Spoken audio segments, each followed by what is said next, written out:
నమస్తే. నేను మీ జర్నలిస్ట్ వసంత్.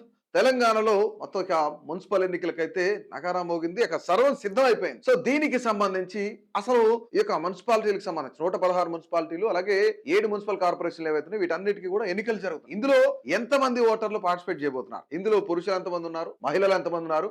అసలు దీనికి సంబంధించి ఎన్నికలకు సంబంధించి ఎన్ని వేల మంది సిబ్బంది పార్టిసిపేట్ చేస్తున్నారు? ఈ సిబ్బంది అంతా ఎంతమంది పనుల్లో దిగుబడి పనిచేయబోతున్నారు? సో అభ్యర్థులు ఎంతమంది ఉన్నారు? విత్డ్రా చేసుకున్న వాళ్ళు ఎంతమంది ఉన్నారు అనేది మన డీటెయిల్డ్ గా చూద్దాం ఒకసారి. సో మొత్తానికి కూడాను మున్సిపల్ బరిలో 12,993 మంది అభ్యర్థులు అయితే బరిలో ఉంటున్నారు. ఓవరాల్ గా ఈ యొక్క 116 మున్సిపాలిటీలు అలాగే 7 మున్సిపల్ కార్పొరేషన్లకు సంబంధించి 12,993 మంది పోటీలో ఉంటున్నారు. అయితే ఇక్కడ నామినేషన్లు విత్డ్రా నిన్న ఆఖరి రోజు కావడంతో 6,701 మంది అభ్యర్థులు వాళ్ళ యొక్క నామినేషన్ పత్రాలు ఏవైతే వాటన్నింటినీ కూడా విత్డ్రా చేసుకున్నారు. దీనికి సంబంధించి మున్సిపల్ ఎన్నికల్లో కీలక ఘట్టం అయితే ముగిసింది. మొత్తం 2,996 వార్డులకు గాను 20,313 మంది నామినేషన్లు దాఖలు చేయగా పరిశీలన తర్వాత 19,694 చేరింది స్క్రూటినీ తర్వాత.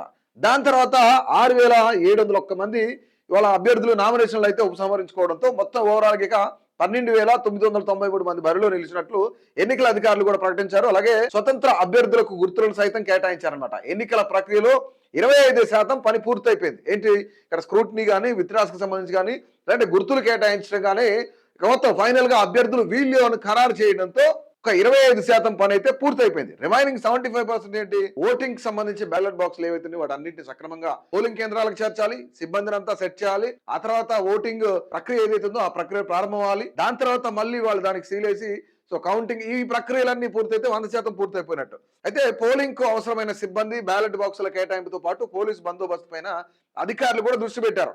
అయితే ఓవరాల్ గా దీనికి సంబంధించి 52.43 లక్షల ఓటర్లు అంటే 52,43,000 మంది ఓటర్లు పార్టిసిపేట్ చేస్తున్నారు.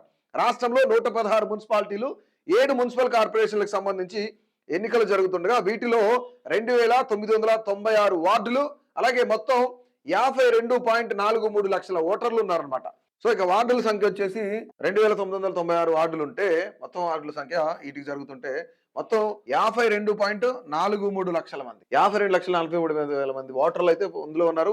వీళ్ళు పురుష ఓటర్లు చూస్తే మగవాళ్ళు 25.62 లక్షలు అంటే 25,62,000. సో ఇక్కడ మహిళలు కూడా 26.80 ఉన్నారనమాట మహిళలు. సో మహిళలే కొంత ఎక్కువ ఉన్నారు. దీంతో పాటుగా ఇతరులు చూసుకుంటే 640 మంది కాగా మహిళా ఓటర్లే అత్యధికంగా ఉండటం విశేషం. వీరికి గాను 8,203 పోలింగ్ కేంద్రాలు ఏర్పాటు చేశారు. అంటే ప్రత్యేకంగా కోసం పోలింగ్ కేంద్రాలు చూస్తే 8,203 పోలింగ్ కేంద్రాలు చేశారనమాట. ఇక 50% మంది మహిళల కంటే ఇక్కడ మొత్తం 2,996 వార్డుల కేటగిరీలు వారిగా రిజర్వేషన్లు కేటాయించారు. బీసీ జనరల్ కి వచ్చేసి 463, బీసీ మహిళా కోటాకు సంబంధించి 391, ఎస్సీ జనరల్ లో 254 ఉంటే ఎస్సీ మహిళా కోట 190 అనమాట. ఇక జనరల్ కి వచ్చేసరికి 147, ఎస్టీ మహిళలకు వచ్చేపటికి 40 వార్డులను కేటాయించడం జరిగింది ఇక్కడ ఇచ్చారనమాట. సో ఓవరాల్ గా ఇది అంటే ఇక్కడ వీరితో పాటుగా జనరల్ కోటా చూసుకుంటే 647, ఇక జనరల్ మహిళా కోటాలు చూస్తే 864 వార్డులు ఉన్నాయన్నమాట. వీటిలో మహిళలకు అత్యధికంగా 50% ఇచ్చారనమాట. ఇక్కడ మహిళలకు 50% ఇచ్చారు. దీని ప్రకారం 50% ప్రకారం చూసుకుంటే 1,485 వార్డులను కేటాయించారు. సో 50% ఇందులో మహిళలే పోటీ చేస్తున్నారు కూడా చెప్తున్నారు. దీంతో పాటుగా 90,000 మంది సిబ్బంది పని చేస్తా ఉన్నారు. అంటే ఎన్నికల విధులు నిర్వహించే సిబ్బంది 90,000 మంది ఉన్నారంట. ఎన్నికల నిర్వహణకు సంబంధించి సుమారుగా 90,000 మంది సిబ్బంది అలాగే అవసరం ఉంటుందని చెప్పేసి అధికారులు కూడా అంచనా వేస్తున్నారు. వీరితో పోలీసులు 25,000 మంది ఉంటారనమాట. ఇక అడిషనల్ ప్రిసైడింగ్ ఆఫీసర్లు చూసుకుంటే 31,428 మంది ఉన్నారు. ఇక రిటర్నింగ్ ఆఫీసర్లు చూసుకుంటే 1,379 మంది రిటర్నింగ్ ఆఫీసర్లు ఉంటే అసిస్టెంట్ రిటర్నింగ్ ఆఫీసర్లు 1,547 మంది ఉన్నారు. సో ఇక్కడ వీళ్ళతో పాటుగా జోనల్ ఆఫీసర్లు చూస్తే 742 మంది జోనల్ ఆఫీసర్లు అవసరం అవుతారని చెప్తున్నారు. ఇక ఎఫ్ఎస్టీ టీమ్స్ కి సంబంధించి 279, ఇక ఎస్ఎఫ్టీ టీమ్స్ లో ఇక్కడ ముఖ్యంగా మరొక 381 మంది కాగా వీటిలో కనీసం 3 సిబ్బంది ఉండే అవకాశం ఉందని చెప్పేసి అధికారులు కూడా వెల్లడిస్తున్నారు. ఇక బ్యాలెట్ బాక్సులు చూసుకుంటే 16,031 బ్యాలెట్ బాక్సులు అంట.